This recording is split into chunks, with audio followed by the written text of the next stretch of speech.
Have you ever felt like you're chasing happiness, only to find it's always just out of reach?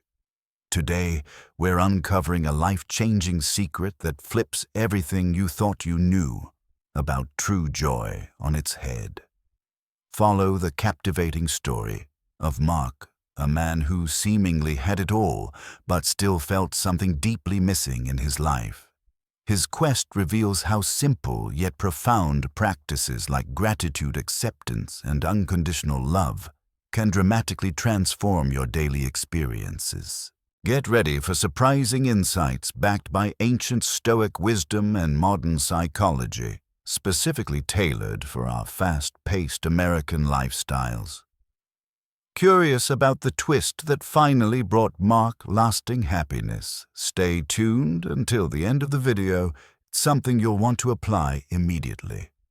And hey, if you're inspired by powerful stories that can genuinely change your life, hit subscribe and join our community. Your support helps us deliver even more incredible journeys right to your screen. In modern society, it seems that nearly every advertisement, social media post, and 24/7 news cycle reminds us of the countless things we still do not have. Material goods, career achievements, aesthetic ideals, or social connections. The result is that many people spend their days convinced that true happiness sits just beyond the next goal, the next purchase, or the next promotion. Yet that feeling of restlessness persists, suggesting that we may never fully arrive at a destination marked contentment.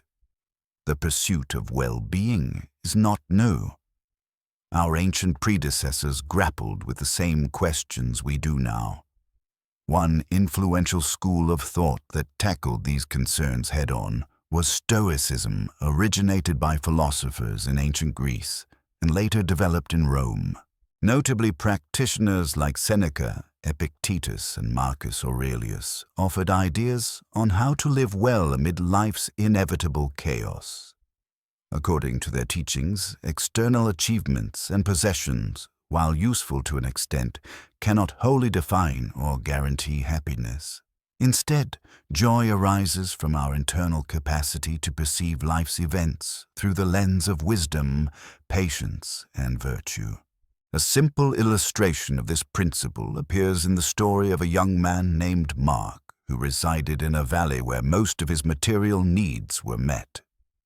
Though everyone around him assumed he was the epitome of prosperity, Mark felt a persistent internal void.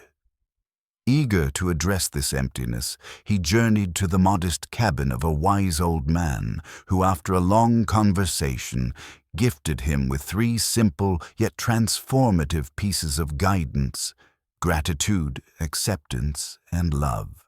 Gratitude involves recognizing the value of what we already possess, tangible or intangible. Acceptance reminds us of the limits of our control, allowing us to let go of the desire to micromanage every outcome. Finally, love in its broadest sense includes love for oneself, the people in one's life, and the inherent worth of existence itself. To Mark's surprise, applying these virtues led to a far deeper sense of fulfillment than anything he could buy or display outwardly.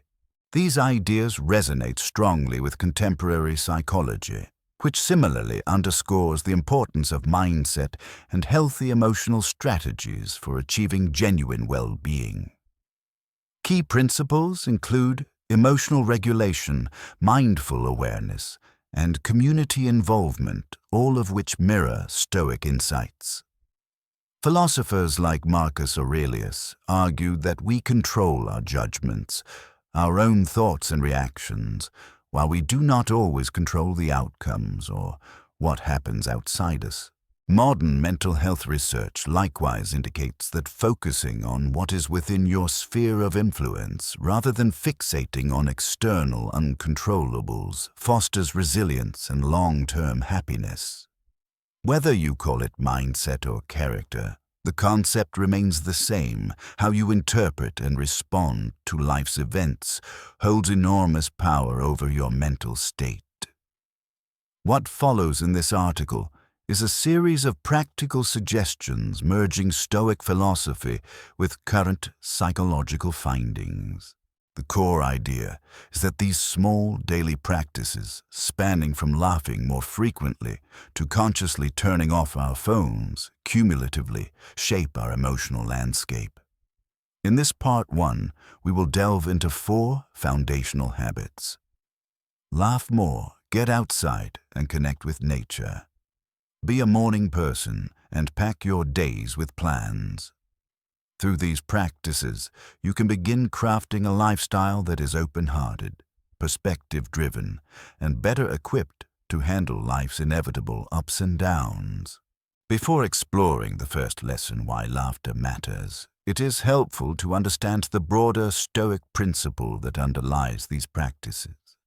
Stoicism draws a line between what lies within our control, our thoughts, intentions, and immediate actions, and what remains beyond it, other people's choices, economic conditions, or random mishaps.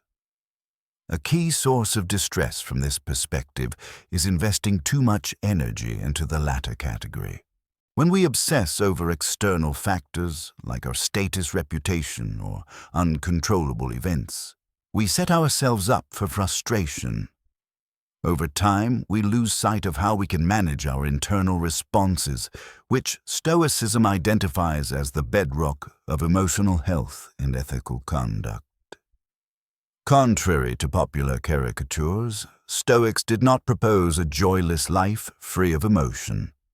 Rather, they taught that we should cultivate measured responses to life's unpredictability.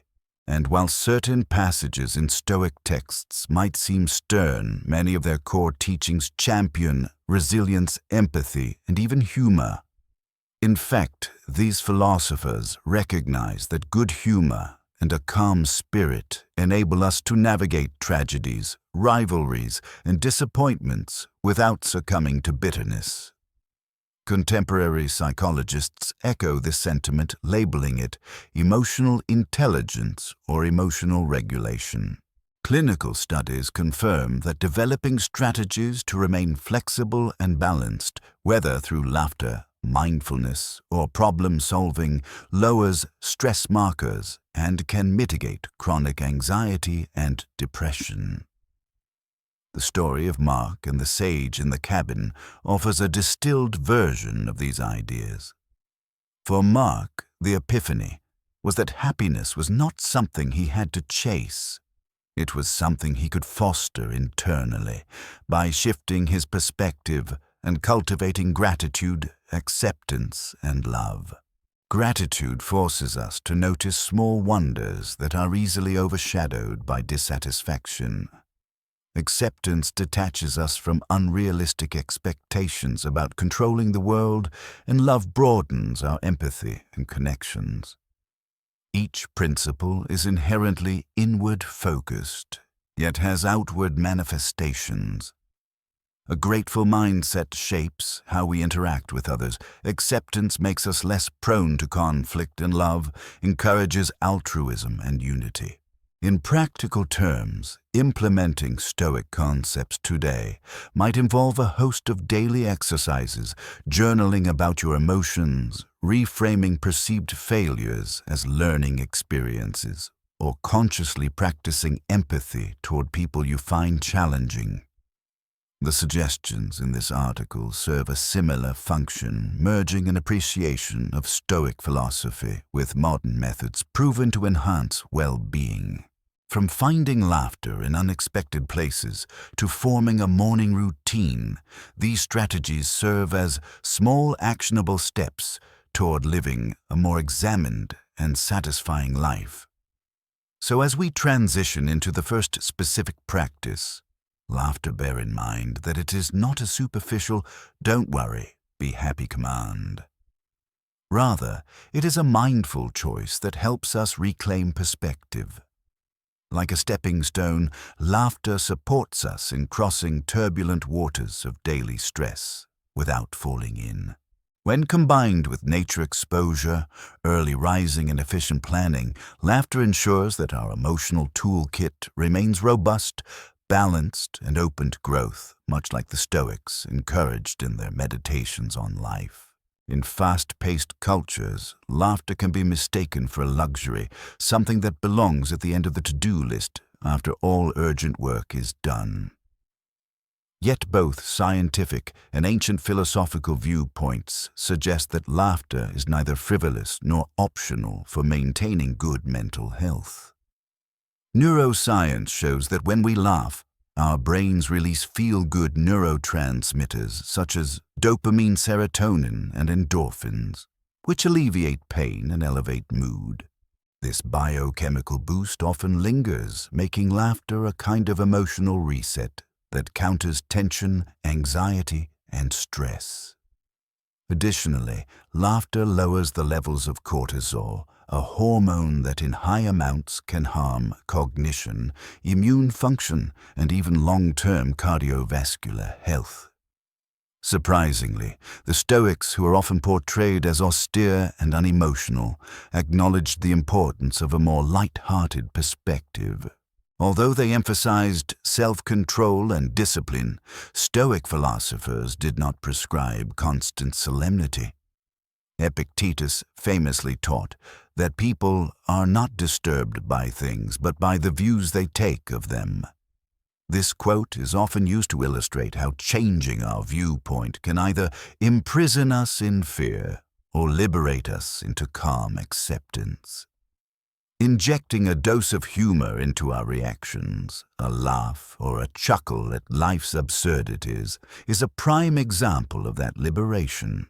Rather than ignoring hardships, laughter reframes them, reminding us that while the situation might be distressing, we still possess agency over our emotional outlook.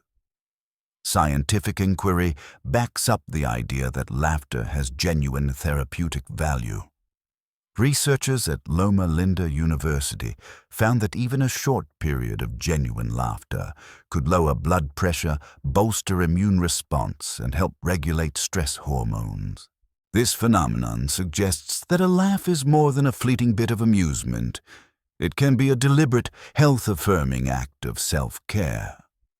For some, even forced laughter has tangible benefits, as the physical act can trick the brain into releasing the same beneficial hormones. Hence, laughter yoga or guided laughter sessions exist precisely to harness these advantages systematically. Of course, laughing does not directly solve every problem. If you have deadlines at work, health challenges, or a difficult family situation, a hearty chuckle will not make the responsibilities vanish. However, laughter equips you to tackle them from a steadier mental platform. When you are less stressed and more positive, you can think more clearly, communicate better, and have higher emotional endurance. Much like the Stoics argued that cultivating tranquility aids wise decision-making, modern psychology finds that levity can greatly enhance flexibility and problem-solving skills. All this underscores why laugh more is not trivial advice.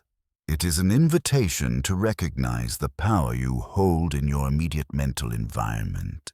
Whether you find humor in your daily predicaments, share a hilarious meme with friends, or watch a comedy special, you invite the possibility of relief, perspective, and improved well-being into your life.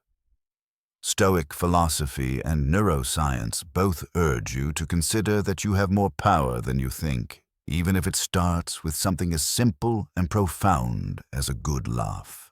Equally relevant is the social dimension of laughter. In family gatherings, workplace interactions, or moments with friends, a shared laugh can dissolve tension, establish rapport, and fortify interpersonal bonds. Humor can make challenging conversations more approachable, ease resentments, or serve as a communal coping mechanism in stressful settings.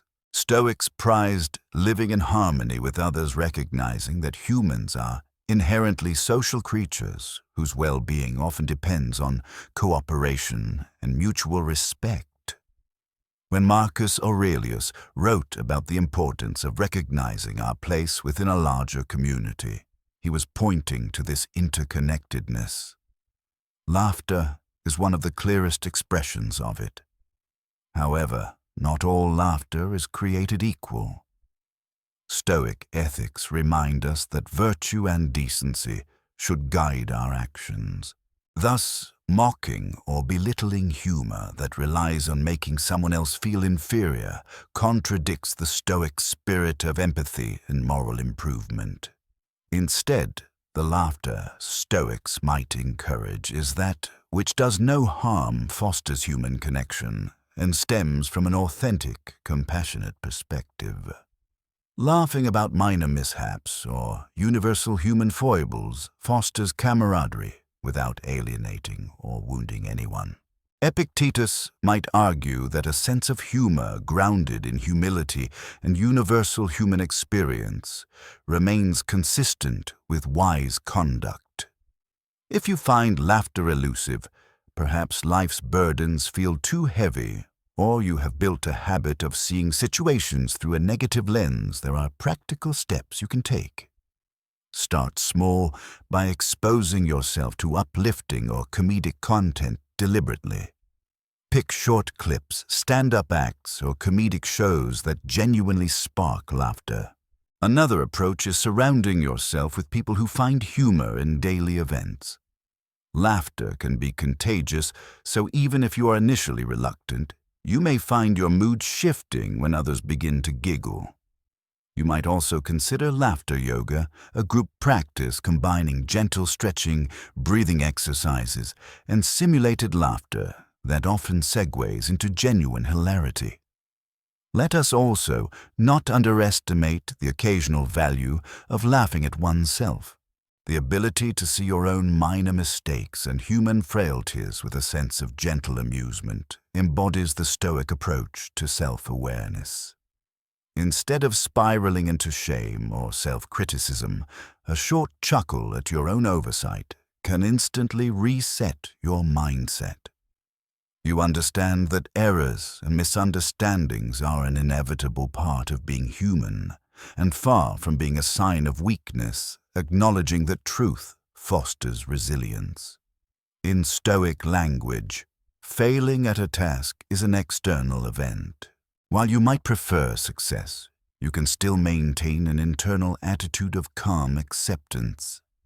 Laughter simply speeds up that transition to acceptance, transforming potential frustration into a lighter, more constructive approach.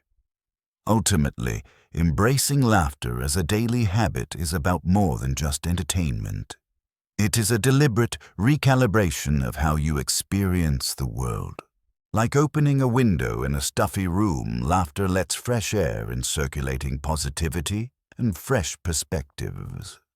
Whether you are dealing with traffic jams, workplace hurdles, or family disputes, responding with a smile or a laugh can break the cycle of stress and bring you closer to a measured, stoic sense of composure.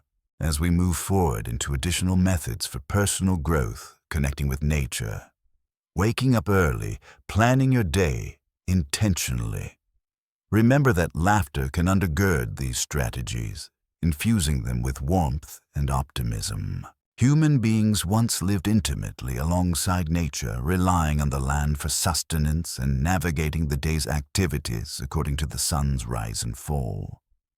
Yet as our societies became increasingly industrialized and technological, the average individual's day shifted indoors, illuminated by artificial lights and punctuated by smartphone alerts. While modern conveniences have undeniable benefits, comfort, productivity, entertainment, our detachment from the natural world, carries costs often invisible, but no less real. Elevated stress, anxiety, and depression can sometimes be traced back to this near-constant disconnection from the basic rhythms of the planet. Stoicism contends that to live in accordance with nature means recognizing we are part of a cosmic order that extends beyond our personal concerns. The Stoic philosopher Marcus Aurelius frequently mentions nature's processes, how rivers flow, how seasons change, how living beings are born and pass away. These reflections helped him accept that certain events are an inevitable part of the grand flow, and not something he should obsess over controlling. If an emperor burdened with governance could find solace and humility in contemplating nature, then we too can benefit from simply walking outside and gazing at the sky or examining the shapes of leaves.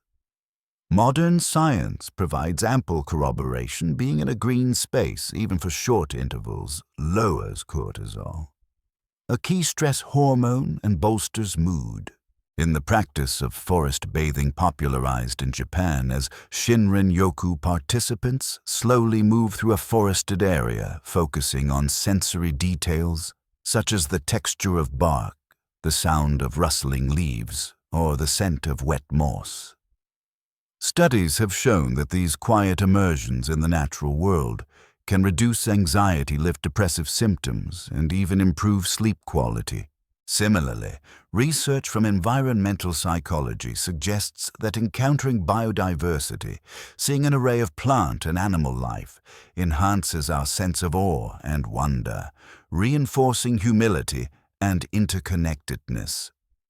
From a Stoic viewpoint, the reason these effects resonate so deeply is that nature provides a vivid reminder of how life is both fragile and remarkably resilient. Consider a single tree that has withstood storms, harsh winters, and insect infestations, yet continues to grow, bloom, and bear fruit in the right season. Observing such perseverance can galvanize our own sense of fortitude. We see that adaptability in the face of adversity is woven into the fabric of existence. Epictetus might even interpret this scenario as an example of focusing on what is within a tree's control, rooting itself firmly, storing nutrients, and releasing the rest storms, cold pests, to the realm of the uncontrollable. If we emulate that approach, we can guard our inner stability while the external world shifts unpredictably around us. Incorporating nature into your life need not be extravagant. A short daily stroll in a local park, a weekend visit to a nearby beach, or occasionally working near a window that overlooks greenery can ground you more firmly in the present. For apartment dwellers or city residents, maintaining potted plants or a small windowsill herb garden can provide a sense of nurturing and connection to organic growth. When you catch yourself scrolling on your phone for extended periods, consider stepping outside for a few minutes to breathe in fresh air and notice sunlight or cloud patterns overhead. These small, consistent engagements with the natural realm can become spiritual or contemplative rituals, aligning well with Stoic reflection. In practical application, consider scheduling nature breaks in the same way you might block out time for lunch or a business meeting. These intervals serve as a structured pause to reset your mind, giving you the chance to decompress and regain perspective.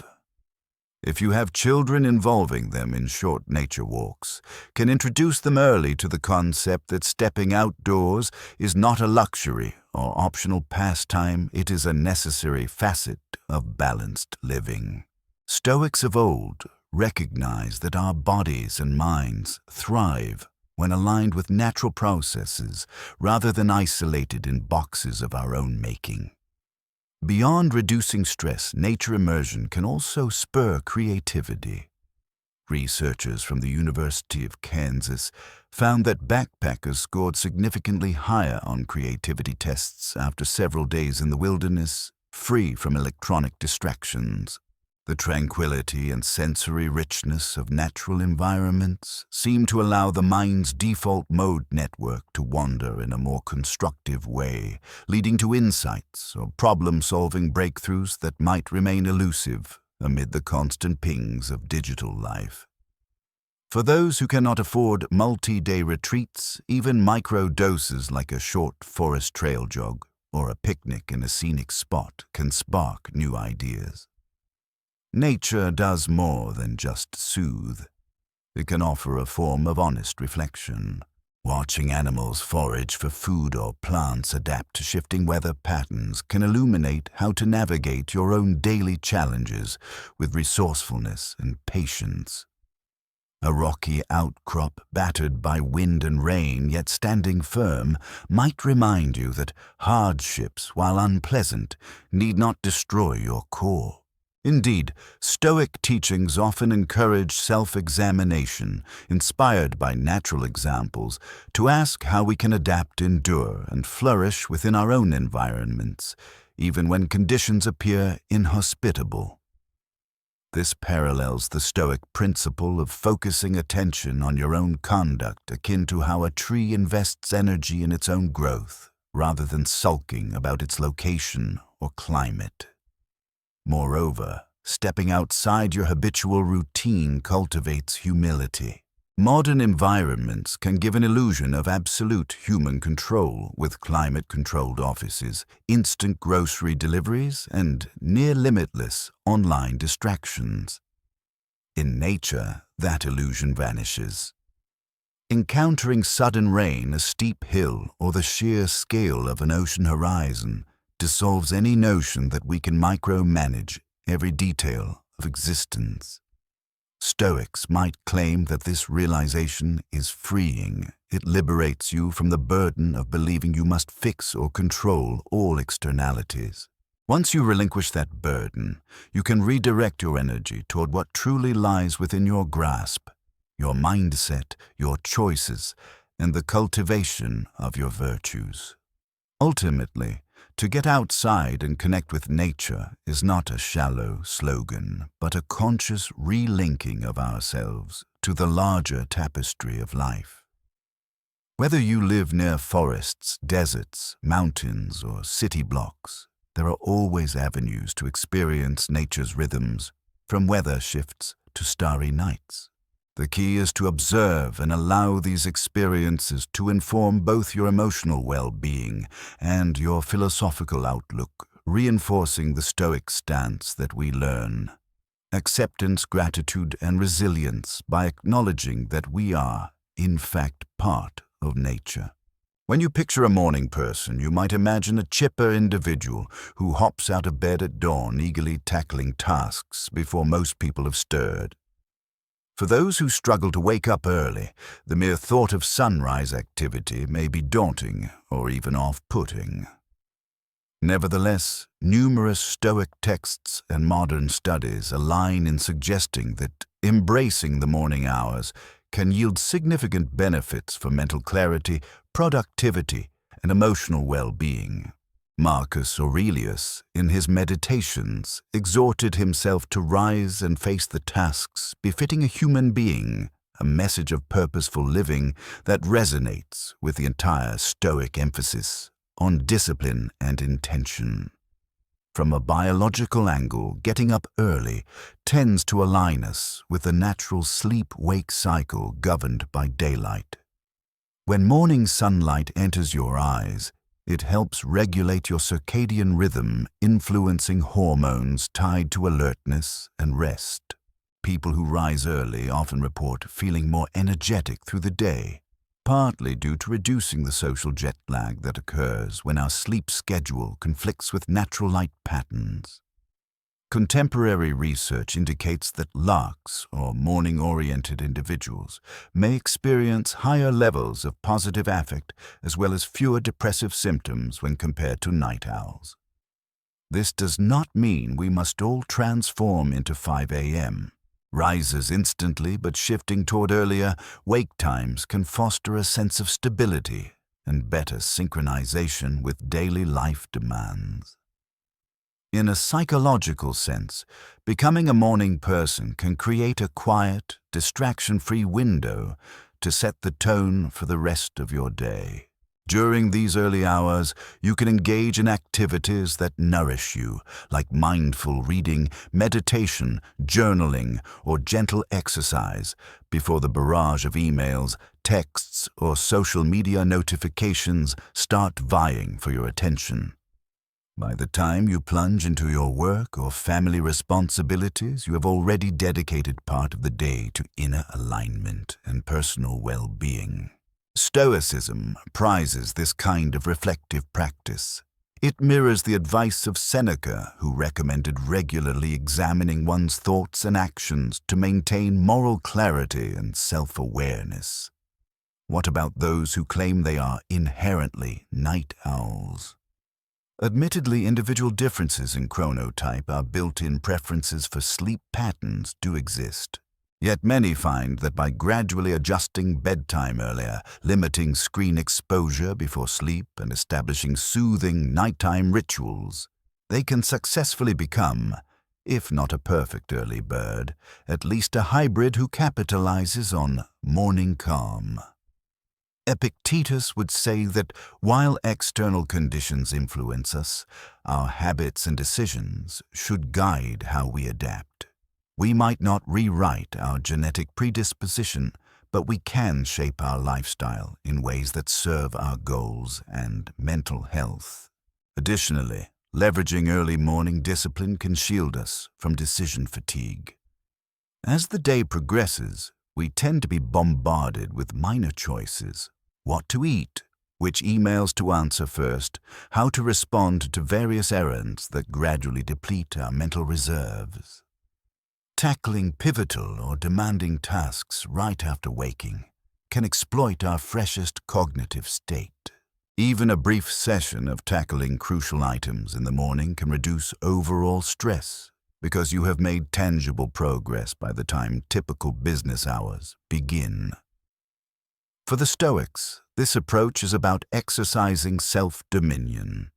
You choose how you meet the day, rather than letting the day's chaos control you. An added advantage of rising early is that it often instills discipline in other areas of life. If you plan to get up at 6 a.m., you will likely be more judicious about when you go to bed, what you eat or drink in the evening, and how you structure your nighttime routine. Little by little, these mindful adjustments create a ripple effect, bolstering healthy habits. Instead of letting the night slip away in endless television episodes or social media scrolling, you begin to prioritize rest to ensure you have the energy required in the morning. Stoics encouraged such a rational approach, seeing each decision as an opportunity to reinforce self-mastery. Critically, being a morning person does not mean existing in a perpetual state of forced cheeriness at dawn. People differ in how quickly they become fully alert, and the transition may require consistent practice. However, it is the underlying principle of ownership of your day that holds. By setting an alarm earlier, you claim space in your schedule for reflection planning or creative endeavors. Perhaps you devote 20 minutes to journaling about your goals or 30 minutes to reading a book on personal development. Alternatively, you might choose to go for a calm walk, paying attention to the sunrise and practicing gratitude. Each of these actions builds momentum and frames the day with a sense of control and purposefulness, values deeply cherished in Stoic teachings. Imagine starting your day already in motion, having taken time to nurture your mind or body, while many are still asleep. That sense of progress can uplift your mindset before you face your core obligations. Job tasks, family caregiving, or academic assignments. Over time, you may notice that you feel more prepared and less prone to reacting impulsively when sudden problems arise later in the day. Stoics would argue that this readiness is exactly what fosters resilience. Instead of being tossed about by the day's demands, you approach them from a strong mental and emotional platform. Still, a measured approach is essential, especially if you're accustomed to late nights. Drastic overnight changes, like suddenly setting your alarm 2 hours earlier, can backfire if you end up severely sleep-deprived. A gradual shift of 15 minutes earlier every few days allows your body to adapt. Ensure you maintain a consistent bedtime limit electronic device usage right before sleep, and keep bedroom conditions conducive to rest. Over days and weeks, this new schedule settles into place. The Stoic lesson lies in the steady application of will and the recognition that each morning is not simply another day. It is an opportunity to align your actions with what you truly value. By choosing your morning habits, you lay the groundwork for a more balanced and thoughtful life overall, reflecting the Stoic conviction that small, consistent efforts shape character and destiny. Being busy can feel like a badge of honor in many circles, as if a jam-packed calendar is the ultimate proof of success or self-importance. However, modern-day hustle culture often equates productivity with mere busyness, overlooking the vital nuance of purpose. Stoic philosophers such as Seneca distinguished between frantic activity and intentional use of one's time. In his essay on the shortness of life, Seneca lamented how people squander precious hours on aimless or trivial pursuits while delaying the very things that would offer true satisfaction or personal growth. For Stoics, the real question is whether you are using your days in alignment with your principles and aspirations, not merely whether you are occupied. To pack your days with plans does not mean scheduling every single minute until you collapse. Rather, it involves mindfully arranging your priorities so that each day builds toward what you find meaningful. If you place high value on physical wellness, plan consistent workout times. If family closeness is critical, slot in shared meals or outings. If creative expression matters, allocate a regular window for writing, painting, or music. This approach ensures that the elements defining your sense of purpose do not languish on the back burner. Research on time management repeatedly shows that people who set specific goals or structure their tasks, even in broad strokes, are more likely to follow through. By drafting a plan, you transform abstract intentions into tangible commitments. You also reduce cognitive load, because you no longer need to hold every potential to-do item in your working memory. Stoics recognized that mental clutter leads to distraction and stress. In effect, having purposeful plans can free mental space, letting you engage more deeply with each task. Additionally, scheduling can help combat procrastination, a common source of guilt and anxiety. When faced with a vague but important task, I need to learn a new skill, it is easy to postpone or avoid it indefinitely. Yet if your daily plan lists a small manageable step, spend 20 minutes reading about this skill. You transform that inertia into steady progress. Over time, these small repeated actions accumulate, reflecting the Stoic concept of building virtue through daily acts, rather than waiting for dramatic turning points. Seneca might say that greatness emerges from consistent, focused practice, rather than sporadic bursts of activity fueled by fleeting inspiration. Finally, building your day with intention still allows for spontaneity. A Stoic approach to planning is flexible.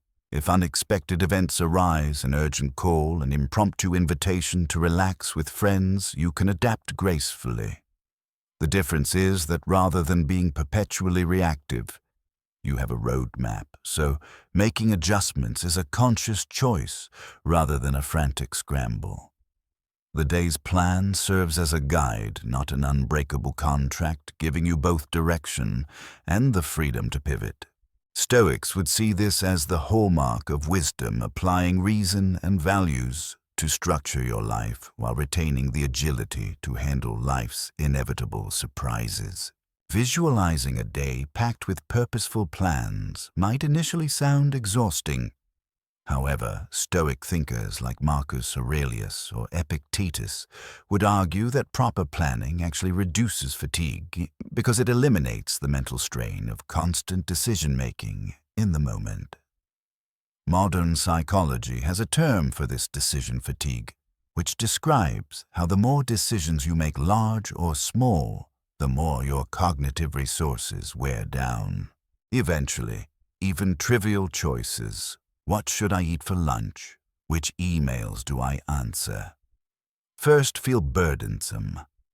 This is why forming structured daily routines can be a game changer.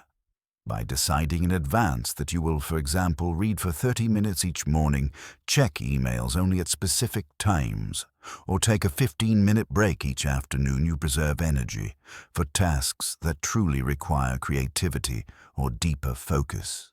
Stoics like Epictetus emphasize the notion of dichotomy of control, suggesting we should focus on what we can influence and disengage emotionally from what we cannot. Planning your day is a prime instance of directing your attention toward what you can control, how you spend your time. You do not necessarily control the outcome of each task. An email might go unanswered, a client might cancel, but you do control the intent and structure you bring to each day. This orientation fosters a sense of accountability to yourself, which can bolster self-esteem and combat the feeling of being helpless in a chaotic world. Another overlooked dimension of planning is that it can incorporate rest and leisure. Stoics were not workaholics who believed in endless labor. Seneca often wrote about the value of otium or leisure time, which when used wisely offers moments for reflection, enjoyment, and inner growth. You might schedule blocks of time to go for a leisurely walk, to engage in a hobby, or to simply do nothing. The act of explicitly planning these breaks or vacations helps ensure that rest is taken seriously, not squeezed out by an ever-growing to-do list. Moreover, it alleviates guilt some people feel when they step away from tasks, reminding them that balanced living is essential for overall productivity and mental health. In adopting a daily plan, it may help to keep it realistic. Overly ambitious schedules that pack every hour can lead to frustration or burnout. Instead, select a few key priorities, both professional and personal, and allow breathing room for transitions or unforeseen events.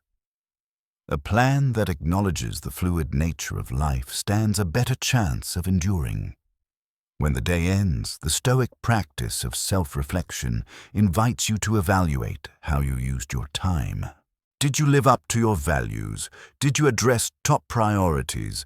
Or did you get sidetracked by lesser urgencies? Asking these questions can guide incremental improvements, reinforcing a cycle of mindful planning and reflective learning.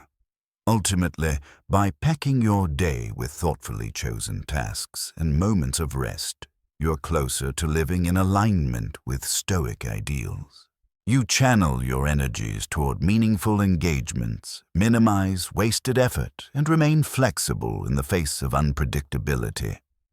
Over time, this daily structuring can profoundly shape your sense of fulfillment and self-mastery, validating the Stoic confidence in our ability to nurture inner tranquility while managing life's demands. It is common to begin a new project or hobby with high enthusiasm, only to waver when inevitable challenges emerge. Whether it is writing a novel, learning an instrument, starting a small business, or mastering a foreign language, the initial excitement can evaporate once progress slows or obstacles appear.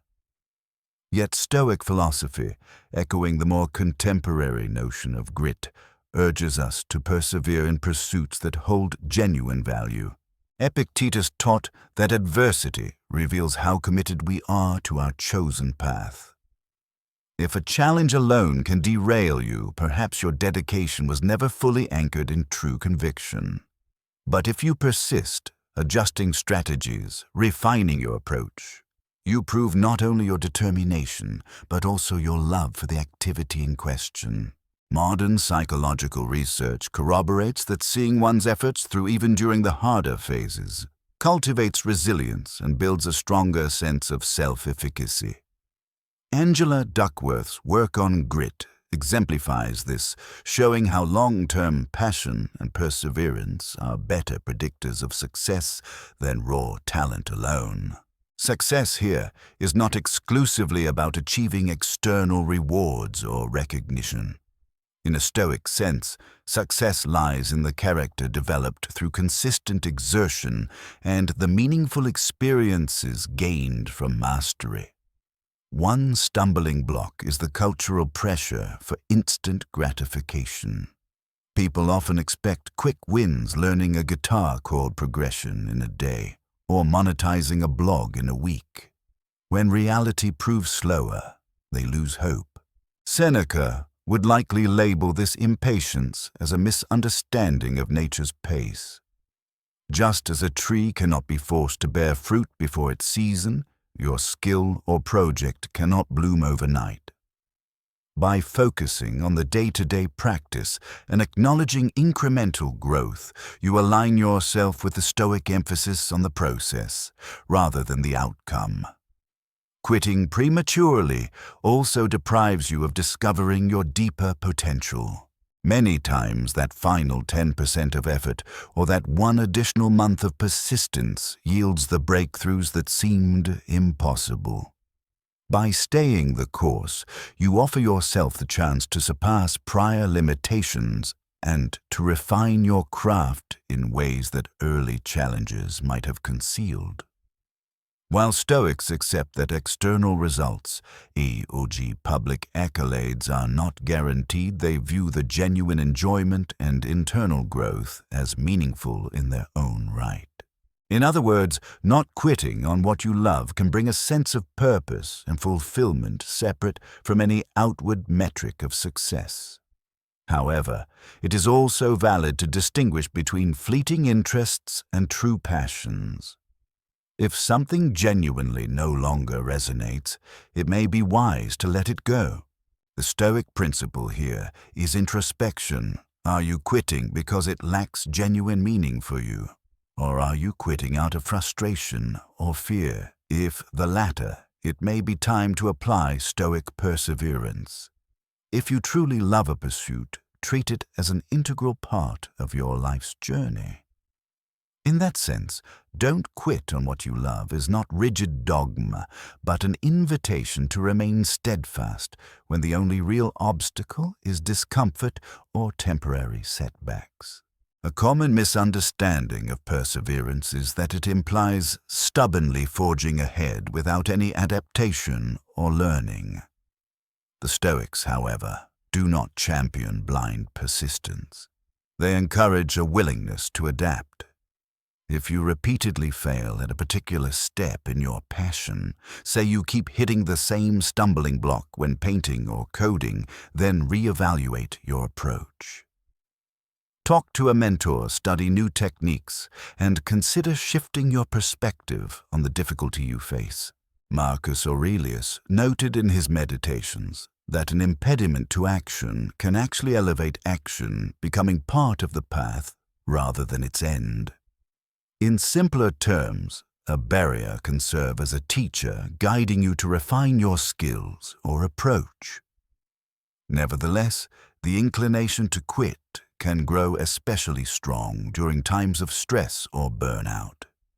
If your life is already brimming with responsibilities, devoting time to a passion may feel draining. It is here that Stoic wisdom intersects with practical stress management. Evaluate whether you can reorganize your schedule or lighten other commitments rather than abandoning the pursuit you love. This ensures that you protect the sparks of joy that creative or personal endeavors bring. Seneca, who held high administrative roles in Rome, was still a prolific writer of plays and letters, demonstrating that even under intense career pressures, dedicating time to pursuits you cherish can be negotiated. A helpful exercise is the why test for a given activity.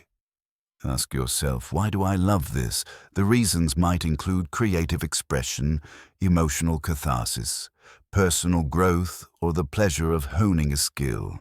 Writing these reasons down clarifies your motivations, which in turn strengthens resolve. When obstacles arise, you can revisit your list as a reminder of what initially drew you to the pursuit. This practice resonates with modern self-help approaches that emphasize anchoring habits to a deeply felt purpose.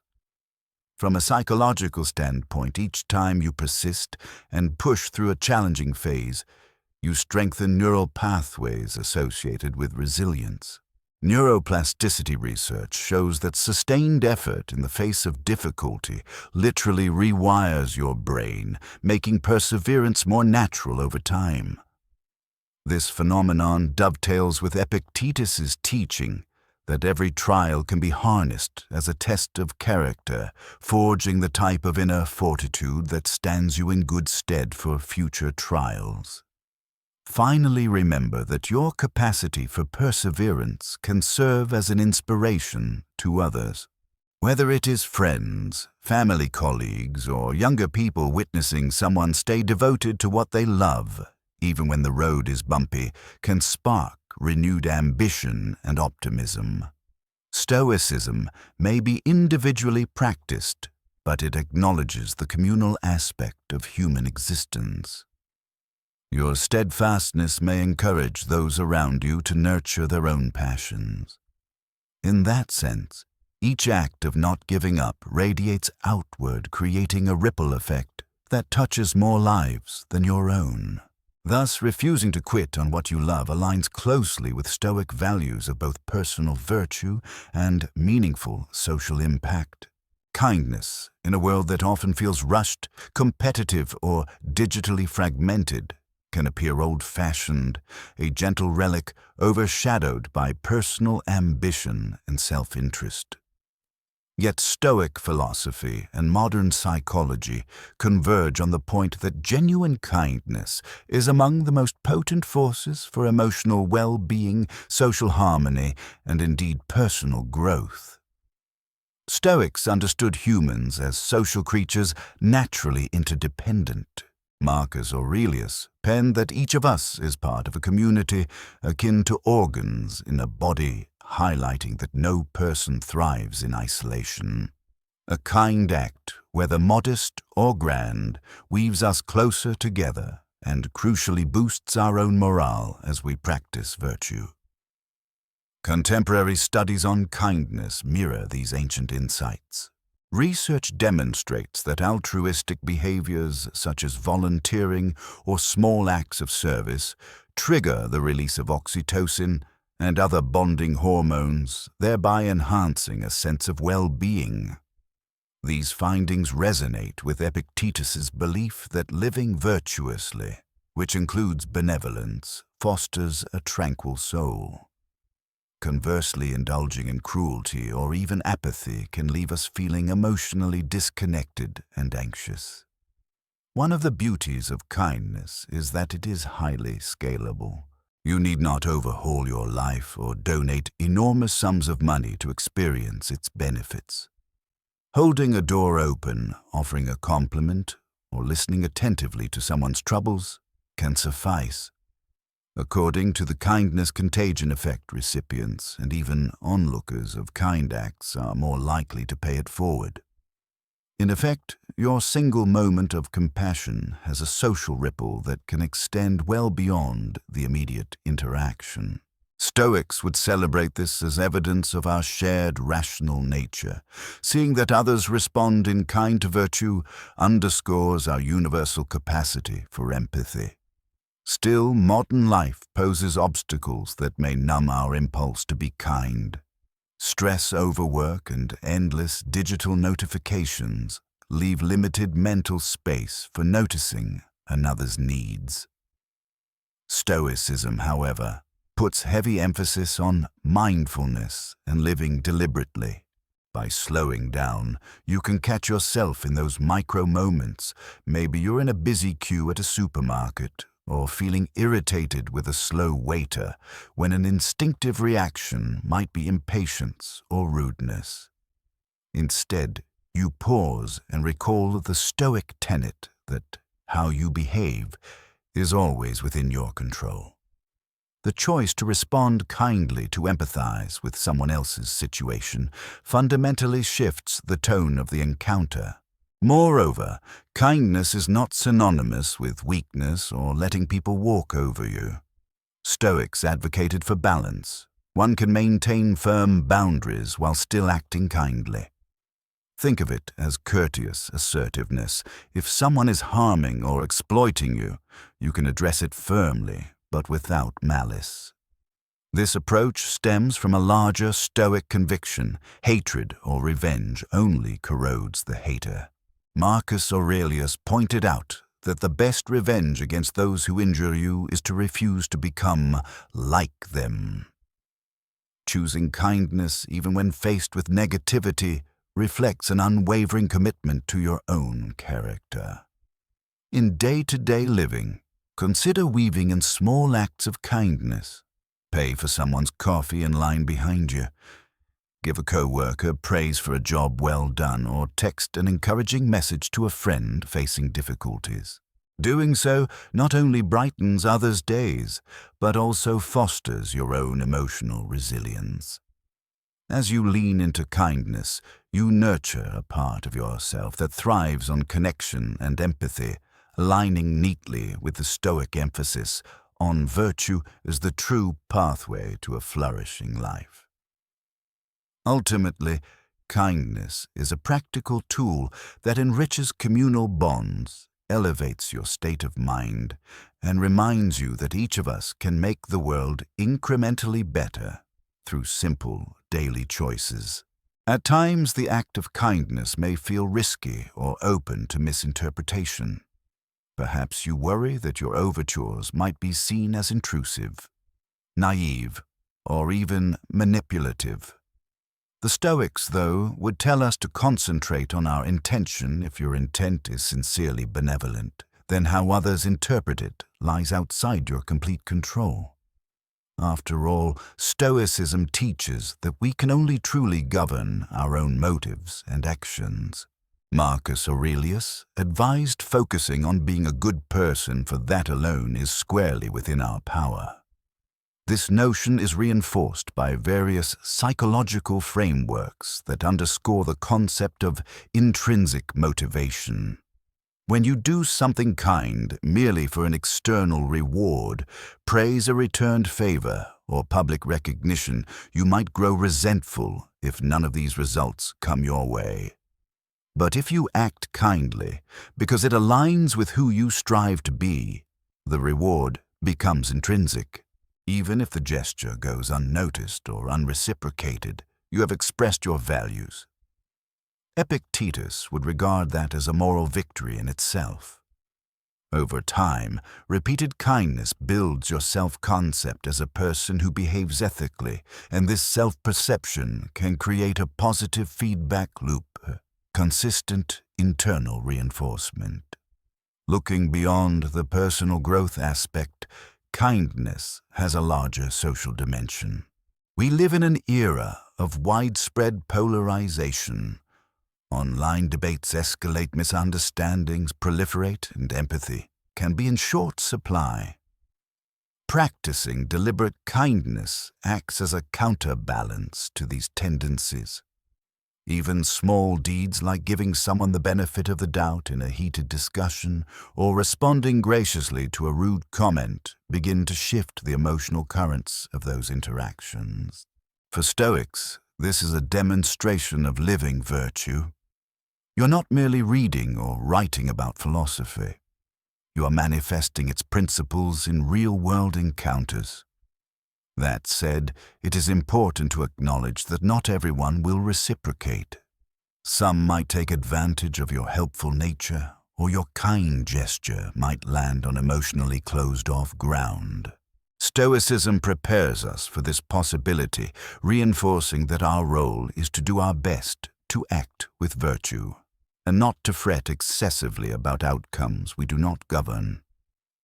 Epictetus's advice to remain steadfast in the face of external negativity applies well here. You continue to be kind, not to receive universal praise, but because you will not compromise your own commitment to moral integrity. Finally, consider turning your kind focus inward as well. Stoicism is not about self-neglect. Being kind to yourself by allowing rest, acknowledging your accomplishments, or forgiving your own mistakes can be equally transformative. If you perpetually criticize your every error, you deprive yourself of the essential grace that fosters growth. In fact, a little self-compassion can fortify your ability to sustain kindness toward others, ensuring you do not become emotionally depleted. This dual practice of outward and inward kindness meets the Stoic ideal of nurturing a resilient, moral, and emotionally healthy individual who thereby contributes to the larger community's well-being. Opportunity knocks in many forms, yet fear, inertia, or narrow comfort zones often cause us to reply with a firm no before thoroughly considering the invitation. Stoicism, for its part, emphasizes a balanced engagement with life's possibilities rather than perpetual retreat. Epictetus believed that while caution can be prudent, excessive avoidance of new experiences can deprive us of personal expansion. Modern psychology echoes this, noting that novel experiences stimulate areas of the brain linked to learning, creativity, and adaptive behavior. Whether it is trying a new hobby, accepting a social invitation, or tackling a challenging work project, saying yes can open doors to serendipitous discoveries, friendships, or breakthroughs you would never encounter if you constantly defaulted to no. One reason people often say no is the dread of stepping out of familiar routines. Comfort zones, by definition, feel safe and predictable. But the Stoics remind us that the external world is anything but predictable. Change is constant, adversity arrives unbidden, and the best we can do is cultivate adaptability.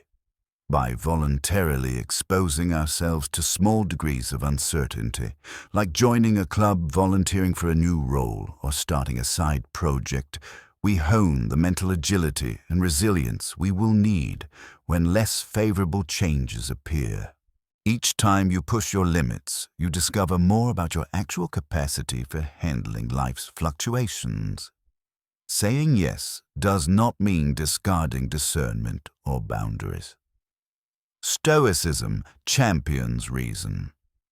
So if an opportunity fundamentally conflicts with your moral or practical constraints, politely declining can be the wiser choice. The guiding question is whether you are refusing out of reason the activity genuinely is not aligned with your values or schedule, or out of fear you feel uncomfortable with the unknown. Stoics would encourage you to overcome fear-based reluctance. Growth demands venturing beyond the safe harbor. Furthermore, a yes mindset can be socially enriching. Suppose a friend invites you to a gathering or event where you do not know many people. Saying yes might result in encountering new perspectives, forging friendships, or discovering shared interests.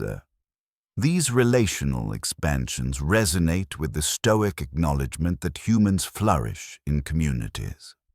While Stoicism emphasizes self-control, it never suggests full withdrawal from society. Indeed, Marcus Aurelius reminded himself frequently that humans are meant to assist one another in forging a harmonious collective. Finally, do not let perfectionism become an obstacle to trying new things. If you tell yourself you should only attempt something when you can do it perfectly, you stunt your potential. Stoic resilience is founded on learning through mistakes, adapting, and persisting. So if you find yourself hesitating, ask, what do I risk losing if I do not explore this possibility? Often, you risk losing a richer, more varied life.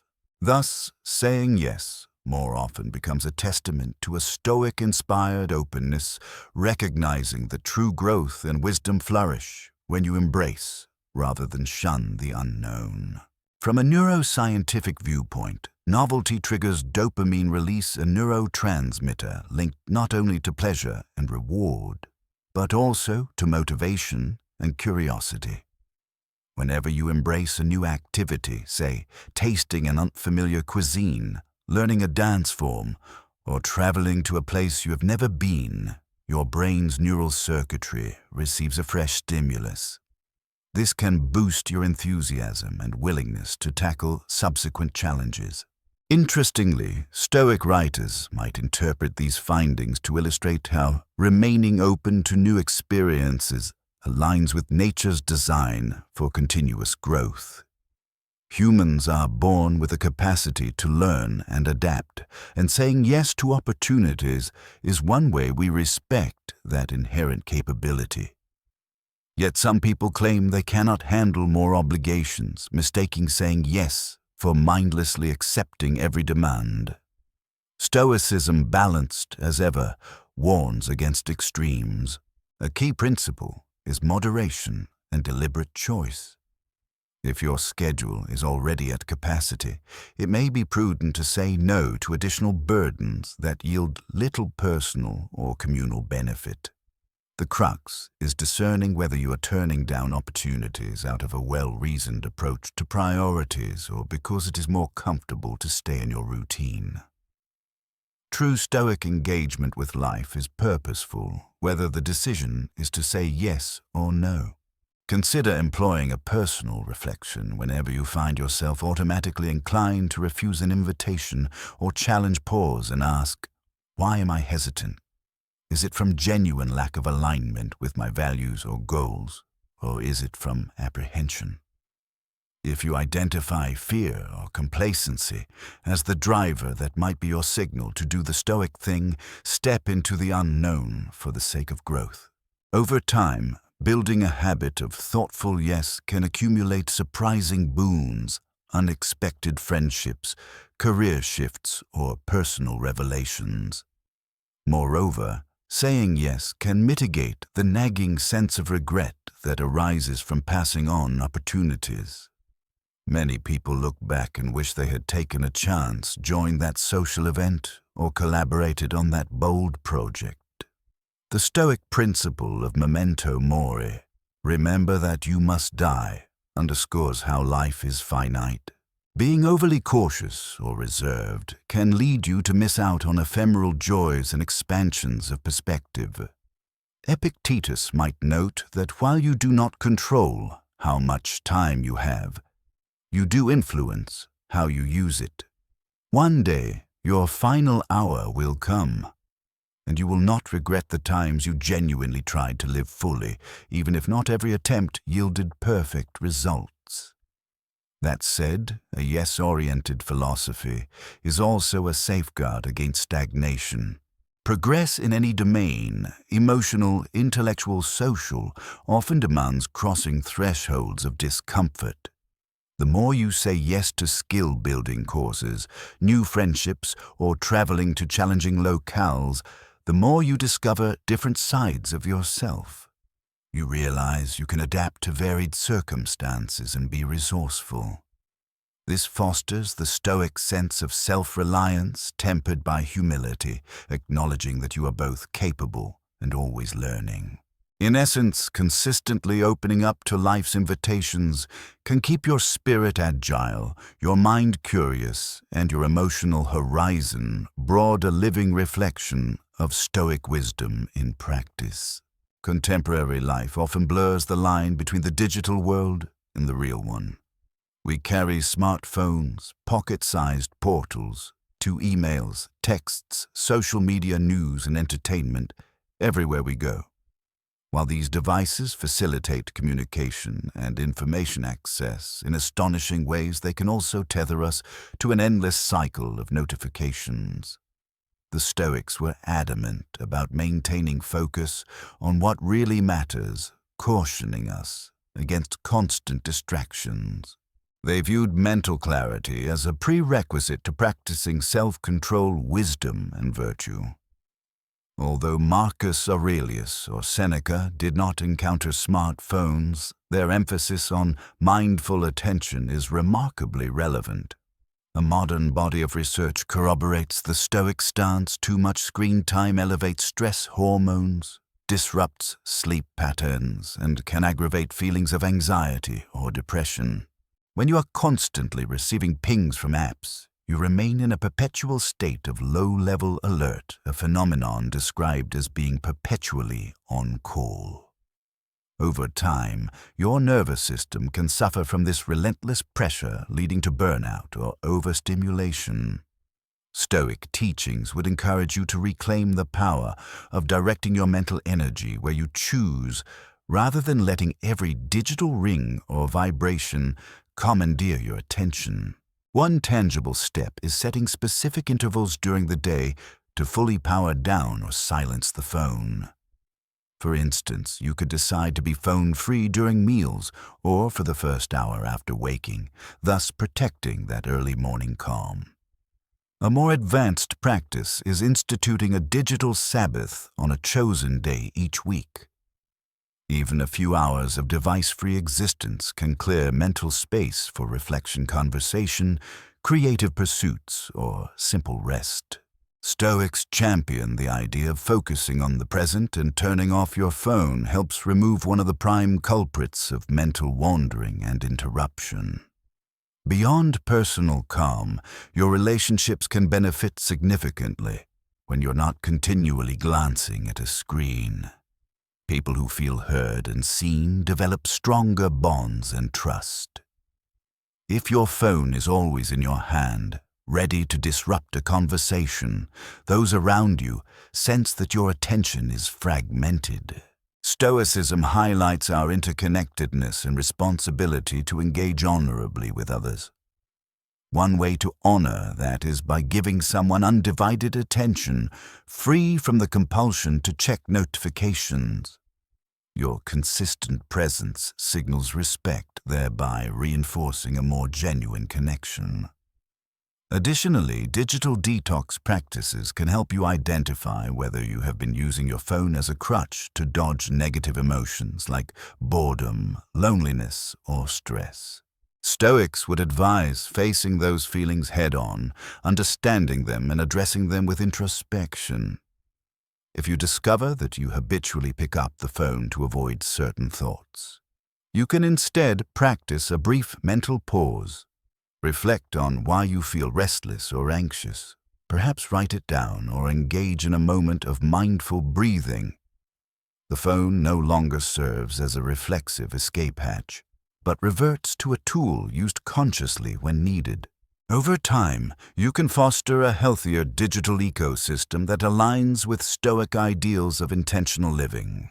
Arguably, the biggest barrier to turning off phones is fear of missing out, often referred to as FOMO. People worry they will miss vital messages, important social media updates, or urgent news if they disconnect. Yet Stoic teachings place a high premium on discernment. Is every piece of information truly urgent? Must you respond to every text within minutes? Epictetus would likely say that the anxiety stems not from the phone itself, but from our attachment to being perpetually informed or validated. Another rationale for digital breaks is that the mind thrives on solitude. Seneca advocated for periods of quiet isolation, free from the city's bustling environment, to gather one's thoughts and reflect on moral and philosophical questions. Modern mental health practitioners echo this approach, describing how quiet time fosters deeper processing creativity and emotional regulation. If you are scrolling every time you feel even a hint of boredom, you never let your thoughts settle into that introspective state that can spawn insight or healing. Stoics encourage you to use your free moments to practice self-awareness, to examine your reactions, and to reaffirm your core principles. On a practical note, implementing phone-free practices does not have to be all or nothing. You can begin by identifying certain windows like mealtimes, commutes, unless you rely on the phone for navigation or short breaks throughout the day where your device remains on silent or in another room. Another strategy is to customize notifications so only the most critical alerts come through while social or promotional pings remain off. Each step reasserts your authority over your own attention. You decide when to engage, rather than letting your phone's buzz chirp or badge number yank you away from the present. Gradual changes often yield more lasting results than radical proclamations. Simply telling yourself, "I will never look at my phone again after 6 p.m." might be too big a leap if your work or family obligations require some degree of accessibility. Instead, aim for incremental progress. If you normally check your phone 20 times an hour, reduce it to 10, then 5. Documenting how often you reach for your phone can be an eye-opener. Many find it surprising to discover how compulsively they swipe and tap.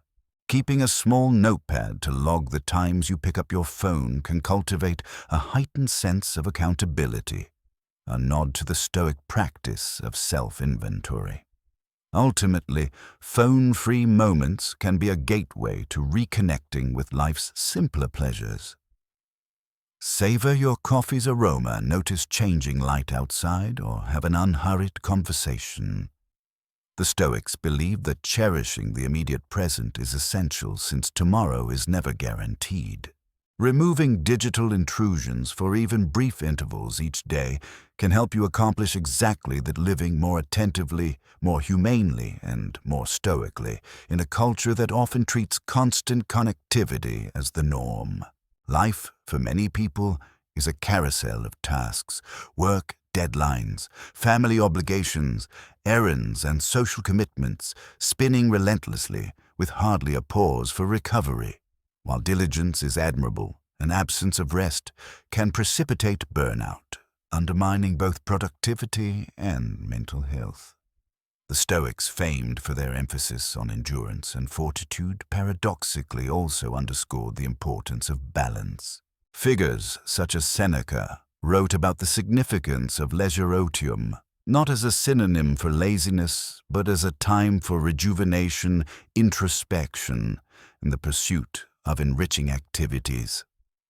In the modern era, we often interpret breaks and vacations as luxuries, but from a Stoic standpoint, they can be vital for sustaining moral and psychological wellness.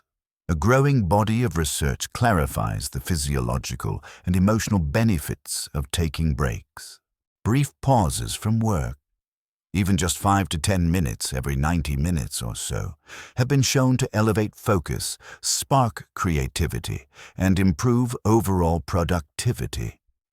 It appears that the human brain is not wired to sustain unbroken periods of deep concentration indefinitely. It operates more effectively when given cycles of exertion and rest.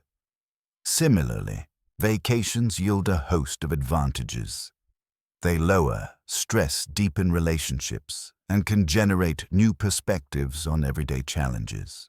The experience of physically leaving one's usual environment disrupts routine thought patterns, prompting the brain to form new neural connections and sometimes arrive at unexpected insights. From a Stoic vantage point, stepping away from daily chores or professional demands is not an evasion of duty, but a proactive strategy to recharge, so you can fulfill those duties better upon returning. Marcus Aurelius, despite his role as emperor, carved out moments for solitude and reflection, frequently immersing himself in natural retreats. His journaling practice suggests he used these intervals to remind himself of Stoic principles and regain composure, allowing him to make more measured decisions later. If an emperor, leading armies and administering an empire, could find value in breaks, we too might see these pauses as essential rather than self-indulgent. The concept of going on trips, whether long journeys abroad or quick weekend getaways, further amplifies the restorative potential of breaks. Travel exposes us to different cultures, geographies, and ideas, broadening our sense of possibility. When you step out of your comfort zone, you are not only relaxing but also engaging in personal growth. You may notice how others solve problems, interact in public spaces, or structure their daily lives, sparking insights that can be applied back home.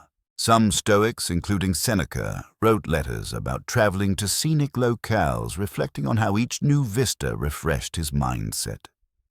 However, meaningful breaks do not always require elaborate plans or exotic destinations.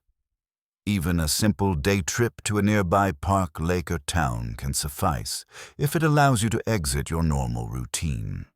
Breathe fresh air and open your eyes to alternative perspectives.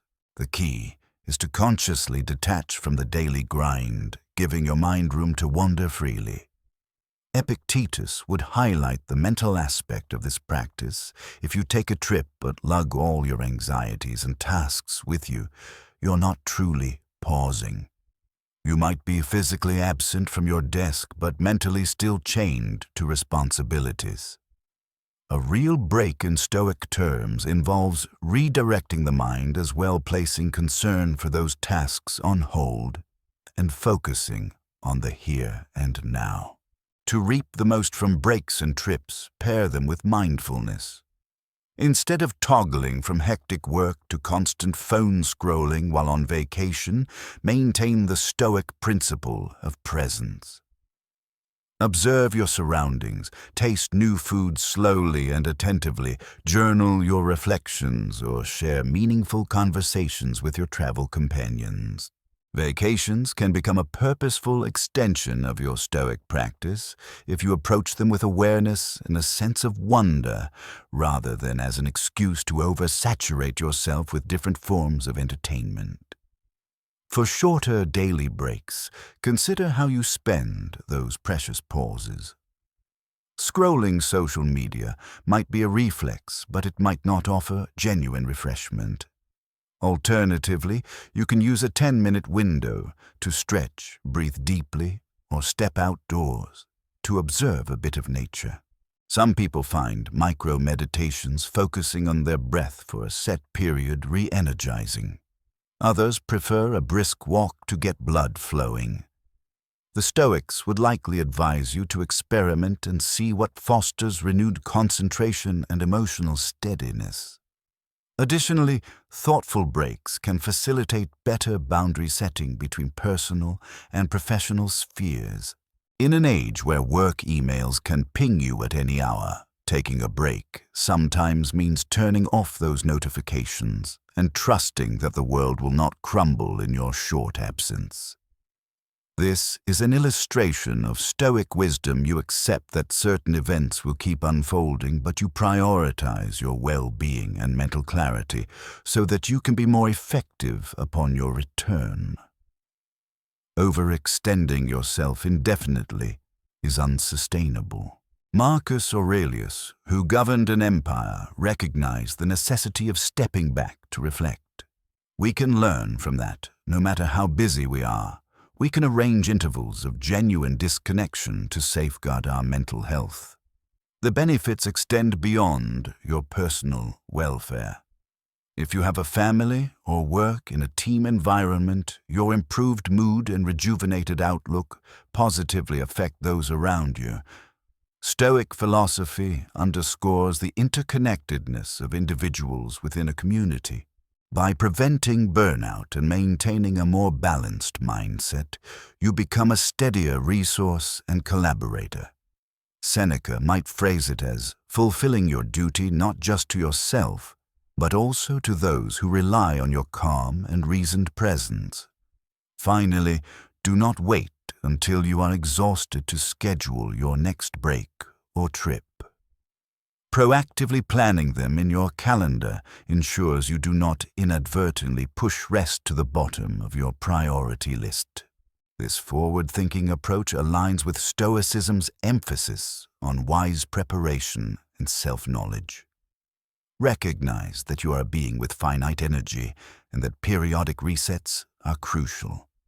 Just as you maintain a vehicle by scheduling regular tune-ups rather than driving it until it breaks down, you should maintain your mental and emotional health with consistent breaks.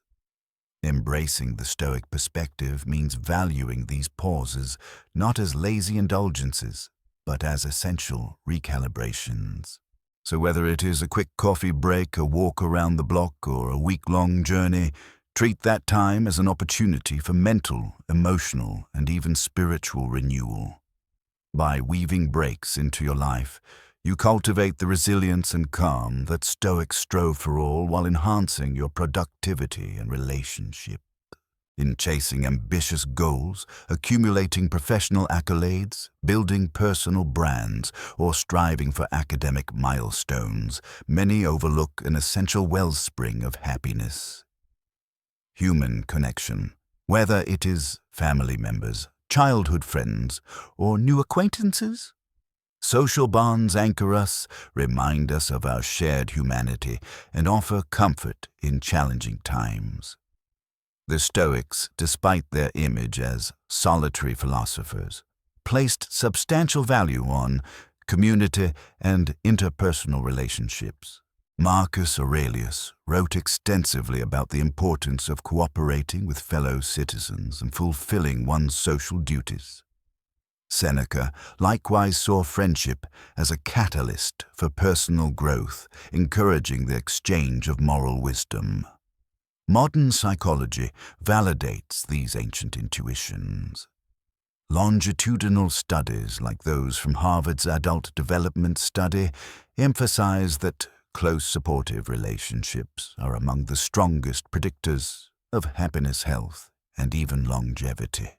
Regular positive social interactions can buffer against stress, reduce the likelihood of depression, and contribute to a sense of meaning. One might say that these studies embody the Stoic principle that humans are inherently social beings designed to live in synergy rather than isolation. What does it mean to hang out in a Stoic sense? It is not merely about passing time, it is about engaging in quality interactions. Epictetus might advocate for conversations that uplift, challenge, or console rather than shallow exchanges or gossip. A Stoic gathering could involve friends discussing personal challenges, philosophical ideas, or communal issues that spark thoughtful reflection. Or it might simply mean offering genuine care, checking in on how someone is coping with daily stresses, volunteering help when needed, or celebrating each other's milestones with heartfelt congratulations. These acts foster emotional closeness and underscore the mutual support that Stoics see as central to a harmonious society. In an era dominated by digital communications, hanging out face-to-face can feel surprisingly novel. While technology has made it easier to keep in touch with distant friends, it can also limit depth and warmth if it replaces in-person interactions entirely. Stoics would caution against letting convenience overshadow the real human connection we yearn for. If we treat messaging apps as a substitute for genuine companionship, we might find ourselves more isolated despite our endless connectivity. Planning regular meetups. A coffee date, a dinner with family, or a walk with a friend helps keep these relationships vibrant. Some people find socializing draining, especially introverts, but even for those individuals, a few well-chosen interactions with people they appreciate can be profoundly nourishing. Stoicism calls for moderation and self-awareness. If large gatherings prove stressful, smaller group or one-on-one settings might be more comfortable. The overarching goal is not to pressure yourself into forced social scenarios, but to cultivate meaningful ties that sustain you and those around you. Embracing friends and family as part of your Stoic practice may mean actively listening without judgment, offering empathetic responses, and recognizing that sharing experiences fosters connection. In disagreements, a Stoic approach avoids petty battles and focuses on constructive dialogue. By devoting time and energy to nurturing these bonds, you honor the Stoic belief that humans thrive not in isolation, but in concert with one another, pooling insights and emotional support to navigate life's challenges. It is crucial to acknowledge that relationships can be messy. Conflicts arise, misunderstandings occur, and emotional wounds can linger. Stoics do not promise a frictionless life. They simply offer principles for managing adversity with composure. This extends to interpersonal challenges. If you have a falling out with a friend or a family member, a Stoic response might be to reflect on your own role. Could you have responded more kindly? Did your pride or anger exacerbate the conflict? The aim is not self-blame, but honest introspection. Epictetus stressed that while you cannot reshape another person's behavior, you can refine your own. In some instances, bridging the rift may involve an apology, a compromise, or a calm discussion where you clarify your feelings. Quality time also plays a part in strengthening these bonds. If your schedule is perpetually cluttered, Stoic reasoning would encourage you to prioritize. Realize that time is finite, and devoting some of it to maintain relationships reflects your recognition that no achievement stands alone. Celebrations and achievements become far sweeter when shared with those who care about you. Additionally, family and friends can ground you when you are tempted to overinvest in fleeting pursuits. By spending time with people who know you beyond your professional titles or material possessions, you remain connected to a broader sense of self. Moreover, nurturing these connections is an ongoing process, not a one-time event. Stoic consistency applies here. You do not become a good friend or family member simply by appearing at occasional gatherings. You build trust and rapport through repeated acts of kindness, presence, and reliability. Scheduling a weekly phone call with a sibling or hosting a monthly potluck with friends exemplifies how structure can foster deeper ties. The Stoics would appreciate this approach, seeing it as a measured, intentional commitment to living in alignment with human social nature. Interestingly, giving and receiving support in relationships has reciprocal psychological benefits. While helping a friend solve a problem or comforting a grieving relative can be emotionally taxing, it also creates a sense of purpose. Seneca might label it an act of virtue, reinforcing your moral fiber. Meanwhile, being open to receiving help, an often overlooked aspect of strong relationships, cultivates humility and gratitude. You learn to rely on others, which the Stoics argue is not weakness, but an acknowledgement of our shared, interdependent existence. Overall, hanging out with friends and family is not just a casual suggestion for a more enjoyable afternoon. It is a deeply Stoic practice, rooting you in the communal aspects of human life, challenging you to refine your emotional intelligence, and enriching your everyday experiences. In doing so, you weave a safety net of mutual support, fulfilling the ancient Stoic view that people are like limbs of one body, meant to cooperate for the collective good, and to find resilience and joy in each other's company. Practicing kindness toward friends and family is important, but Stoicism extends that generosity toward humanity at large. Epictetus viewed human life as a communal affair, with each of us bearing a responsibility to the broader world. Help others out goes beyond momentary kindness or social niceties. It embodies a worldview that recognizes our fates are interwoven. Whenever you assist someone, whether it is a neighbor struggling with groceries, a co-worker swamped by a project, or a stranger in need of directions, you're honoring the Stoic principle of shared humanity.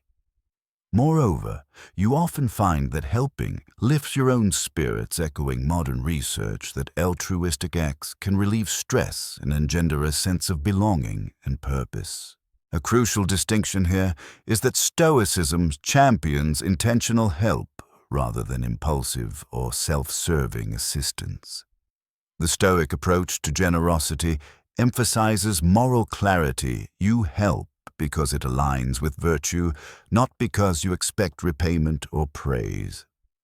When your motive is pure, rooted in the desire to be of service, you experience a deeper satisfaction that external acknowledgement cannot replicate. Seneca wrote about how generosity is its own reward, forging closer bonds and reminding us of our collective identity. Your good deed should not hinge on whether you receive a thank you card or a social media shout-out. The act stands on its own virtue. In practical terms, helping others can be integrated seamlessly into your daily routines. If you see a problem you can solve or a minor inconvenience you can alleviate, do so without overthinking.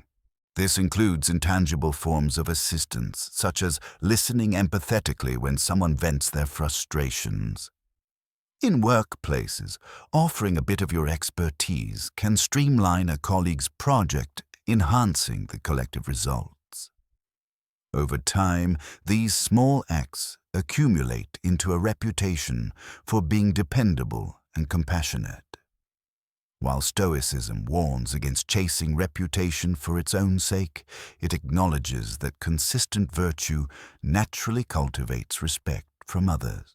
Research in positive psychology consistently finds that altruistic behaviors, be it volunteering at a local shelter or mentoring youths, foster elevated well-being for the giver. These activities can reduce stress, combat feelings of isolation, and even correlate with longer lifespans. The helper's high is a recognized phenomenon where the brain releases endorphins and other feel-good hormones when you act benevolently. Epictetus might say that this neurological benefit mirrors the fundamental Stoic truth: living in accord with nature includes caring for fellow humans, and nature rewards that alignment by granting inner tranquility and joy. Of course, helping others should be balanced with self-care and personal boundaries.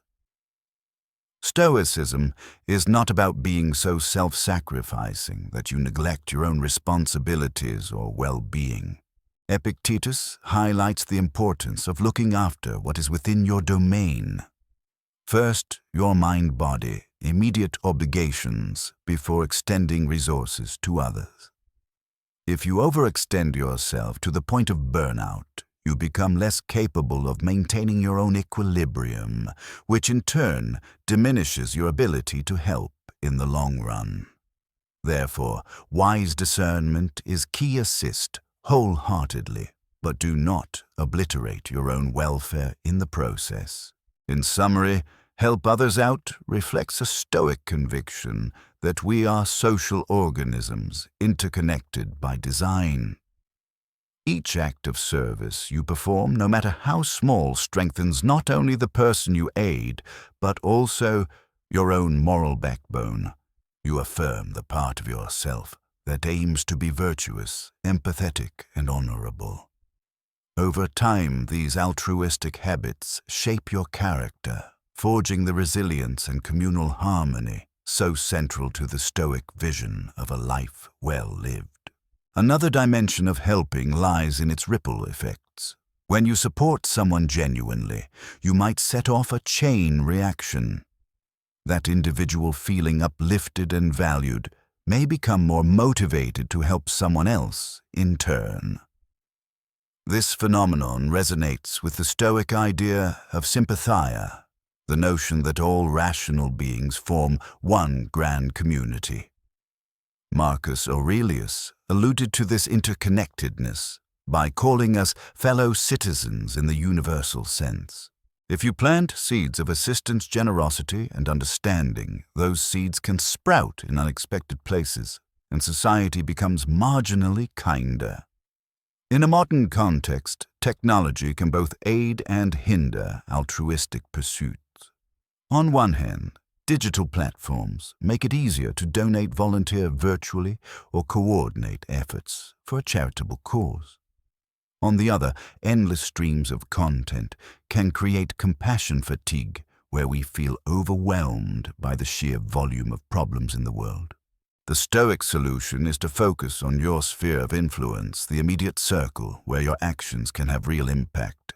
You might not solve every global crisis, but you can volunteer locally, help a neighbor, or assist a friend going through a rough patch. Epictetus emphasized that acting within your capacity is far more effective than lamenting issues you cannot directly change. Recognizing your personal talents or resources can guide you to the most effective forms of help. Maybe you have teaching skills, a knack for organizing events, or specialized knowledge that could benefit a cause. By aligning your efforts with your strengths, you not only offer higher quality assistance, but also find a sense of fulfillment.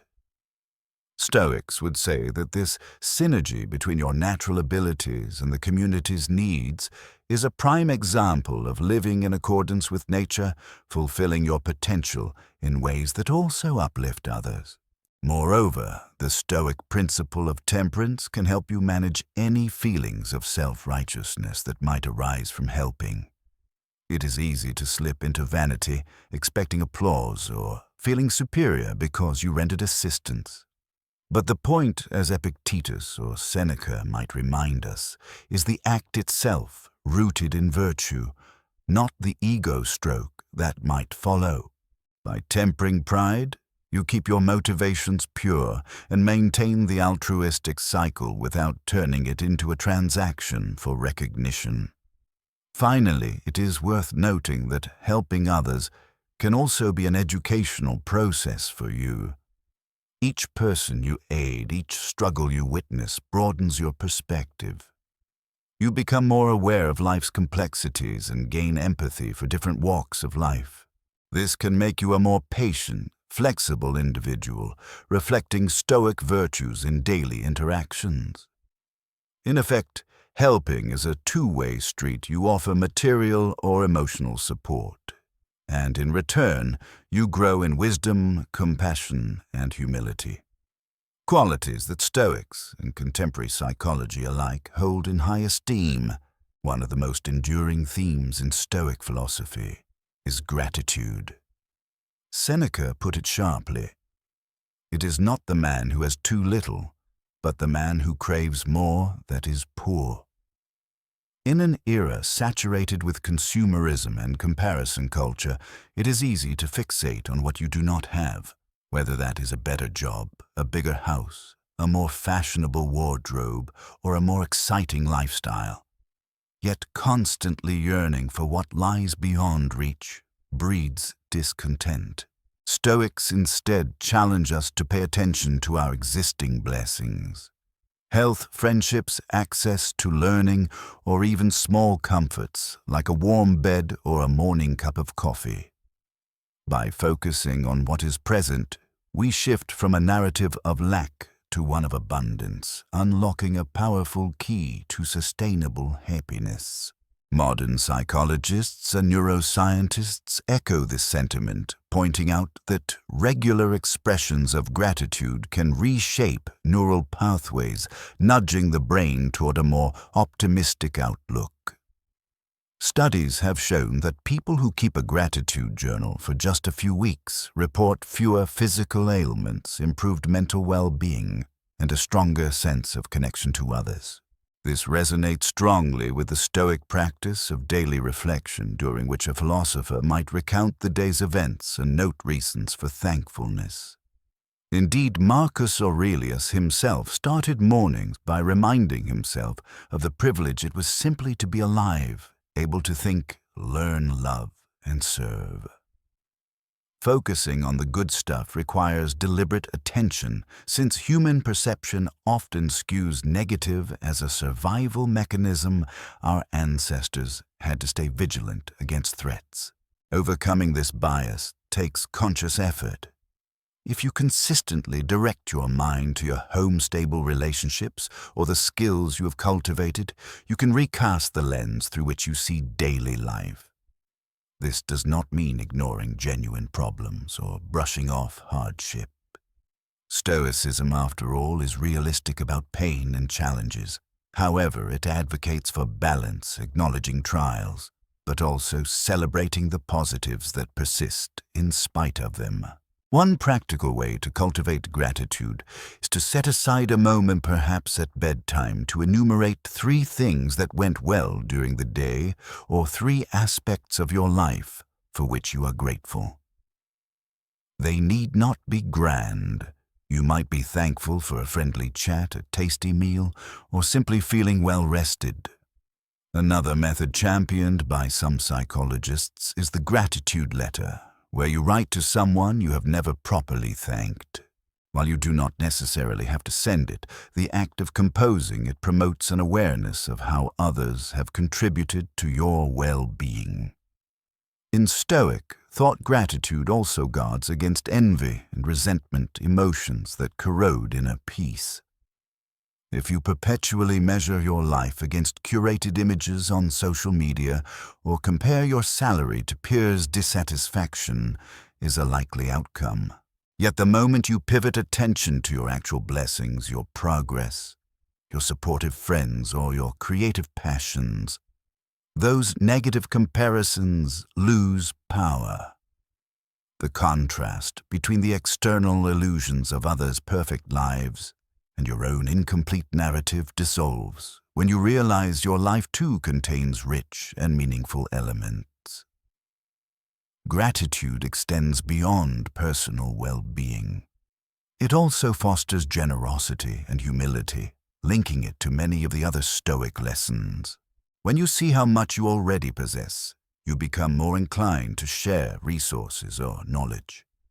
You also develop a sense of modesty, recognizing that good fortune often stems from factors beyond your control: family upbringing, social context, or luck. Thus, a grateful mindset can lead to kinder interactions, less arrogance, and a deeper appreciation for life's fragility. On both personal and interpersonal levels, focusing on what is good and stable in your life can significantly increase resilience, exactly what the Stoics sought to cultivate. Of course, it is possible to practice gratitude poorly, turning it into empty platitudes or forced positivity. Stoicism does not advocate ignoring injustice or personal goals. Indeed, a Stoic can remain grateful for existing blessings while still striving to improve broader circumstances. The difference is that you do so from a place of appreciation rather than insatiable discontent. For instance, you might recognize the comfort of your current living situation while also noting that you aspire to a new career or more space in your home. This form of ambition is fueled by growth, not desperation. In day-to-day life, watch out for moments when you reflexively think, "I wish I had X." Pause and pivot, examine what you already have that fulfills a portion of that same need. If you catch yourself envying a neighbor's new car, step back and appreciate the reliability of your own vehicle or the convenience of public transport, if that is your reality.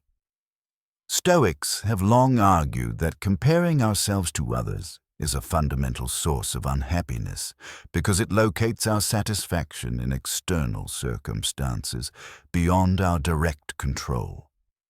By focusing on your own life's positives, you wrest back that control to your internal domain, your perspective. Moreover, gratitude can serve as a coping mechanism during difficulties. Suppose you are temporarily unemployed or coping with health issues. A Stoic perspective would not deny these hardships. It would encourage you to accept them as part of life's flux. Yet in parallel, you focus on other aspects that remain stable or beneficial, such as supportive friends, the chance to pivot in your career, or the sheer fact that medical resources exist. This approach fosters hope and creative problem-solving as you are not overwhelmed by a singular negative event, but simultaneously buoyed by the awareness of good still present. Gratitude also dissolves the tendency to take everyday comforts for granted. Simple joys, drinking clean water, reading a good book, or hearing a child's laughter, become conscious reminders of life's inherent gifts. Each day brims with small wonders, often overshadowed by routines or stress. Stoicism invites you to slow down noticing and savoring these micro moments. This shift in perception can be transformative, amplifying contentment without requiring major external changes. Even interacting with nature or pets can stoke gratitude. Observing a sunset, planting a seed, and watching it grow, or receiving unconditional affection from an animal can jolt you into realizing how much beauty and warmth exist independently of human agendas. After all, the Stoics believe that nature is a grand teacher, and immersing yourself in it can reinforce your sense of cosmic perspective and appreciation. Overall, focusing on the good stuff you already have is a gentle but potent discipline. It shapes your inner narrative, fosters resilience, and anchors you in a present moment, often teeming with overlooked blessings.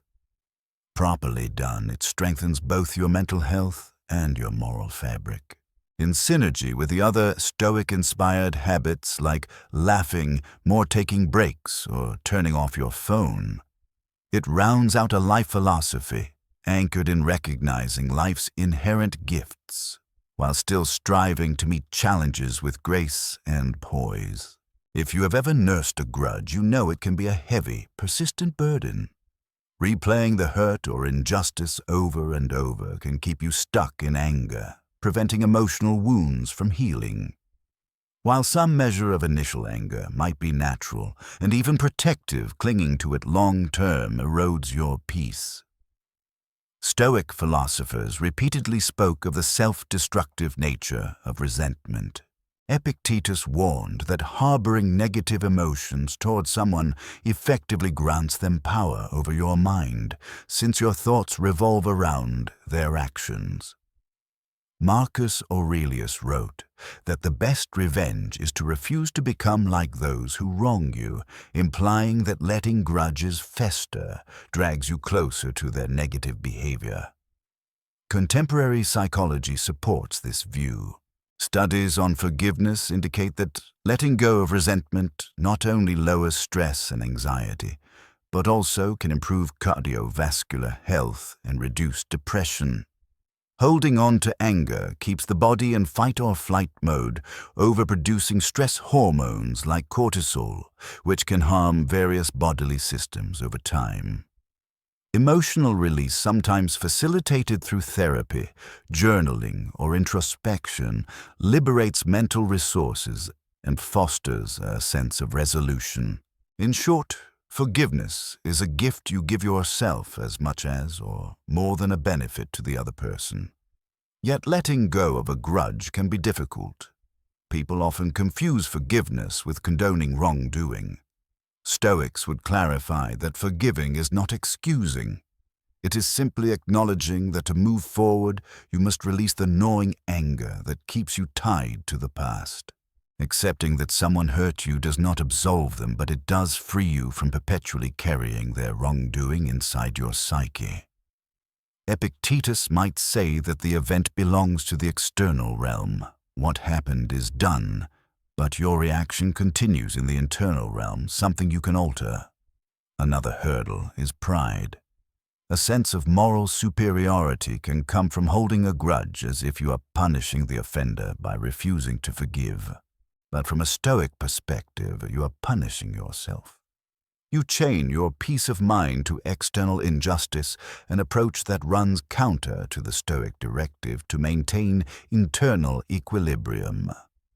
True moral fortitude arises from acknowledging harm, but not letting it dictate your mental and emotional state. If someone fails to repent, or even denies the harm that is beyond your control, your domain is your own heart and mind. Letting go of grudges also does not rule out setting boundaries. If the other person's behavior remains harmful, you do not have to keep them close just because you have chosen to stop resenting them. Stoicism endorses prudent boundary setting as part of self-care and reasoned living. In fact, turning a grudge into a stepping stone for establishing healthy limits is an act of wisdom. You can forgive what transpired and still decide that the relationship or situation is no longer conducive to your well-being. Ultimately, the Stoic path to releasing grudges is both logical and empathetic. You free your mind from corrosive rumination and cultivate compassion for human fallibility. No one is perfect. We all err, and that includes ourselves. Understanding this universal imperfection fosters empathy, a sentiment rooted in the Stoic notion that we are all part of a larger human family. Moving on from old resentments paves the way for a lighter, clearer mental landscape, the hallmark of a Stoic in control of their internal narrative. When resentment lingers, it can leak into other parts of life, overshadowing otherwise positive experiences or sabotaging new relationships. Stoics would classify such spillover as a loss of personal freedom. You become a prisoner to an event or individual from your past. The process of letting go, therefore, reclaims your ability to experience the present fully. This aligns well with modern therapeutic approaches that encourage recognizing triggers and mindfully releasing them rather than repeatedly reliving old traumas. Practical steps toward releasing a grudge can mirror other Stoic exercises. First, acknowledge the anger you feel. Stoicism never advocates denial. It calls for honest self-examination. Next, reflect on whether continuing to harbor resentment is beneficial or simply a drain on your emotional energy. A helpful question might be, does holding this grudge improve my well-being, or does it keep me stuck? Write down the pros and cons if necessary, clarifying the destructive toll grudges can exact. Then you might practice an active gesture of forgiveness, crafting a letter you do not send, speaking aloud your intent to move on, or consulting a counselor who can guide you through the process. Additionally, cultivating empathy can accelerate the journey away from grudges. This might involve imagining the offender's perspective, not to justify their actions, but to see them as flawed, possibly suffering, or ignorant individuals. Marcus Aurelius advised reminding oneself that people often do wrong out of misunderstanding or lack of moral development. This does not make their wrongdoing acceptable, but it can open a space for empathy, which undercuts the sting of bitterness. Some Stoic interpreters suggest a technique known as negative visualization to facilitate forgiveness. By picturing how life would be if you or your loved ones erred in a similar way, realizing that nobody is immune to mistakes, a sense of proportion emerges. You see that we are all vulnerable to lapses in judgment or moments of weakness. This realization can stir compassion and a renewed commitment to live more virtuously oneself, thus breaking the cycle of hurt and retribution. Letting go of grudges also fosters psychological growth. Through adversity, you gain insights into your own boundaries, values, and emotional triggers. You might emerge with greater self-awareness about what you will tolerate in future relationships or how you might handle a similar conflict more gracefully. Therefore, parting with resentment is not merely an end to negativity. It can become a transformation point where you refine your moral and emotional sensibilities. This culminating sense of self-improvement resonates deeply with Stoic ideals of turning obstacles into stepping stones for inner growth. In the end, releasing a grudge is an act of liberation. You lighten your inner load, reclaim mental bandwidth for constructive pursuits, and honor the Stoic principle that you alone govern your emotional well-being. Far from being a passive acceptance of injustice, letting go is a proactive stance of choosing not to be shackled by the past. In doing so, you embody the Stoic legacy of resilience, rational perspective, and compassion, a legacy that can indeed elevate everyday life.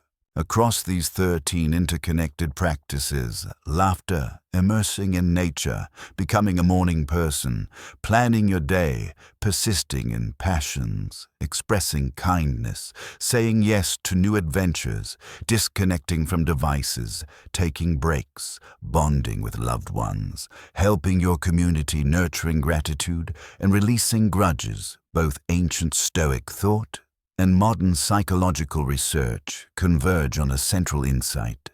Happiness is largely an inside job. Although external circumstances do matter, we need basic security, health, and social connection. The Stoics emphasize that our reactions and interpretations play an equally significant, if not more crucial, role in determining our mental and emotional well-being. At the core of Stoicism lies the imperative to discern what you can control, your own mind choices and moral intentions, and to gracefully accept what you cannot. Each of the practices we have explored serves as a tool for harnessing that self-governance. Laughter helps reframe adversity and lowers stress. Nature time resets our perspective and reminds us of the broader currents of life. And becoming a morning person can instill a daily rhythm that promotes calm and productivity. Planning your day ensures that you align actions with values rather than drifting in reaction mode. Persistence in what you love fosters a deep sense of purpose, even when obstacles appear, echoing the Stoic conviction that adversity can be a stepping stone to growth. Similarly, kindness and helping others do not merely benefit the recipients. They enrich the giver's sense of unity with humanity. Saying yes to opportunities combats stagnation and fear-based avoidance, while turning off your phone occasionally grants space for real-life connections and self-reflection. Breaks and getaways rejuvenate mind and body, essential for maintaining Stoic equilibrium amidst the hustle. Time with friends and family nurtures emotional bonds that can fortify you against life's storms, while focusing on gratitude trains your mind to see blessings often drowned out by daily stress. Finally, letting go of grudges releases you from self-imposed chains of bitterness, enabling a lighter spirit. Psychological studies on well-being increasingly affirm these practices. Gratitude journaling, mindful breaks, consistent morning routines, altruistic behavior, and forging real social ties all correlate with emotional resilience, lower levels of depression, and higher overall life satisfaction. By weaving these actions into your daily routine, you effectively turn your life into a laboratory for Stoic principles, bridging ancient philosophy with the demands of contemporary existence. Importantly, none of this requires an overnight transformation or the pursuit of perfection. Stoicism is about progress, steady, mindful efforts to improve how you interact with your own thoughts and the world around you. Seneca famously stated, "While we teach, we learn," implying that every step we take to implement these ideas deepens our understanding of them. You might begin with a single practice, like adding a gratitude reflection to your bedtime routine or deciding to wake up 15 minutes earlier for a brief meditation. As these changes become habits, you may notice subtle shifts, less reactivity, more contentment, and a growing readiness to face challenges calmly.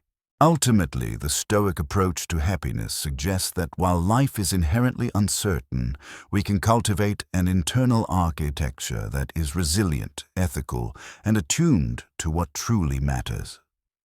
By laughing more, connecting with nature, being kinder, saying yes to life's invitations, and avoiding prolonged grudges, we reclaim sovereignty over our own emotions. We develop the fortitude to thrive even when external conditions are less than ideal, and that by both ancient and modern standards is the very heart of durable happiness. In the end, Mark's transformative journey offers a refreshing perspective.